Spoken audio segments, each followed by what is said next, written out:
আচ্ছা বই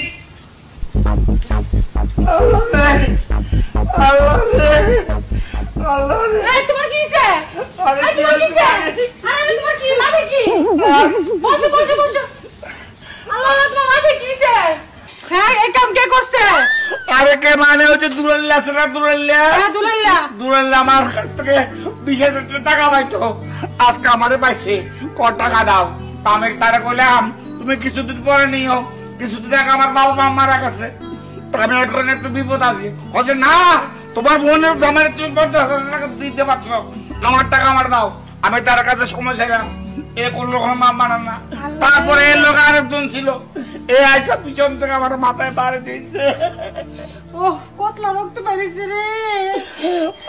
আমি ডাক্তার খানা গিয়া কোন রকম পেটে শুয়ে আসি। তোমার না করছি ওরা লাগে বাড়াবাড়ি করার দরকার নাই, তুমি সাইডকে টাই বললে তুমি তো। আমি তো বাড়াবাড়ি করি না, আমি তো শুধু টাইম চাইছি, কদিন টাইম চাইছি। আচ্ছা তোমার না একটা কথা কইতাম। হ্যাঁ একটা কথা কইয়াম। কি কব? আচ্ছা তাকে এখন কমু না, তুমি ঘরে যাও। আয় বিশ্রাম না, আমি আইতেছি, যাও তুমি ঘরে যাও। আইতেছি।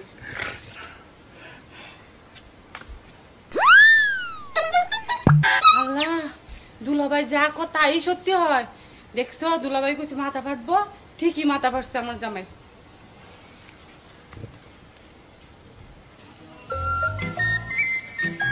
মিয়া ভাই, ওয়ালাইকুম আসসালাম। আপনি ভালো আছেন? আছি কোন রকমে। আমি শুনছি কদিন আগে আপনার নাকি মাথা ফাটাইছিল কেটা? আরে কইও না, মাথা ফাটা ছিল মানে আল্লাহ আমার রক্ষা করছে। যাক, আপনি পয়সা গেছেন, দোয়া করি ভালো আছেন। যদি আপনার বোনের ওয়ারিশের টাকাটা দেন তো আমি নিয়ে যাইতে পারতাম। আমার বোনের ওয়ারিশের টাকা মানে হকের টাকাটা দিবেন। কি রে হক? কিছুদিন আগে না তুমি 50,000 টাকা নিয়ে গেছো। নিশ্চয় ওটা আমি একটু জমি বন্ধক লইছি, আপনার বোনের সুখের জন্য এটি করতে হবে না। আমরা আল্লাহ দিলে 1 কোটি টাকার সম্পদ আছে। তা আমার 1 কোটি না 2 কোটি টাকা দাও, তাই তোমার দিয়ে দেবো। ওটা আপনার বোনে পায় না, এখন নিয়ম কানুন করছে, মানে ছেলেরা যা পায় মেয়েও তা পায়। আমি এখন আর তোমার 1 টাকাও দিতে পারবো না। দেখেন ভাই, আল্লাহর রাস্তায় টাকাটা দেন, আমি বিপদে আছি। আর তুমি বিপদ আছো, আমি কি একেবারে সুখে আছি? ওই যে তুমি আমার কাছ থেকে 50,000 টাকা নিছো, এটা তুমি যে দুলাল্লাহ বুঝাইছো। আর ও দুলাল্লাহ কি করছে জানো? হে আমার থেকে শুধু 20,000 টাকা পাইতো, এই 20,000 টাকার লাগে আমার ধরছে। আমি তার কাছে টাইম চাইলাম, কোন রকম মানতে চাই না। অবশেষে দেখি তার লোক একটা রং বাসছে ছেলে আসছিল, মাথা ফাটাই দিছে আমার। আমি কত কষ্ট পাইছি জানো, কত টাকা ওষুধ চলে গেছে। আমরা মরে গেলে আমি খুশি হইতাম না। একটা কথা কি বলা? বলে বইয়া লাইছে, আমি মনে কিছু নেন না বড় ভাই। আপনি টাকা দিবেন নি আমারে বলেন? না না না, কোনো টাকা টাকা তখন যাবে না। শুনেন, এমন একদিন আসবে আপনারা হাইদা টেয়া দিতে চাবেন, তখন আমি নিব না। হ্যাঁ তখন আমি নিব না। আপনারা আর যাও যাও যাও, দেখা যাবে।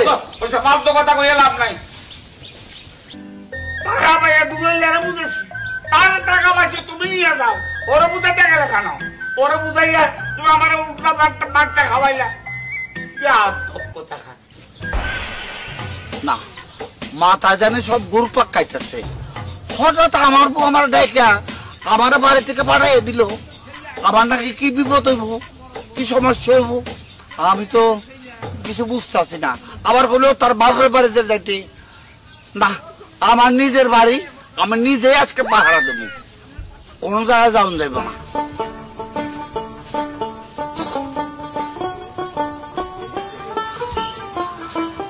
আরে তুমি আইলে কি লাগি ফিরে তোমার না কাটালে তোমার বাপের বাড়িতে?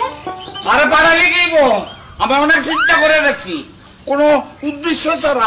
ওখানে তোমার কিছু নাই, কি কারণে পাঠাইলে আমার মাথায় ঘুরতেছে। আমি রিটার্ন নাকি আমি কি তোমার কারণ ছাড়া কাটাইছি? কি কারণ কও? হ্যাঁ কাটা কইতাম। এই হারুন ভাই আমার আয়া কইলো, হারুন ভাই আমার কইলো ওই দিন। হারুন ভাই মানে আমার বোন জামাই হারুন। হারুন কি কইলো? হারুন ভাই আমার ওই দিন এসে কইছে যে তোমার মাথা বিলে ফাটাবে, বুঝছো? ওই দক্ষিণ খান গেছে না, দক্ষিণে গেছে বলছে। হারুন ভাই বলছে যে ওই দিদি গেলে তোমার মাথাটা ফাটবে। তো ঠিকই তোমার মাথাটা ফাটছে, ঠিক আছে। আবার কালকে আমার বলে গেল যে তোমার বিলে ওই যে মরে যাবে, তুমি বিলে আজকে রাতে মরে যাবে, এর লাগে তোমার আমি বাপের বাড়ি পাঠাই। কি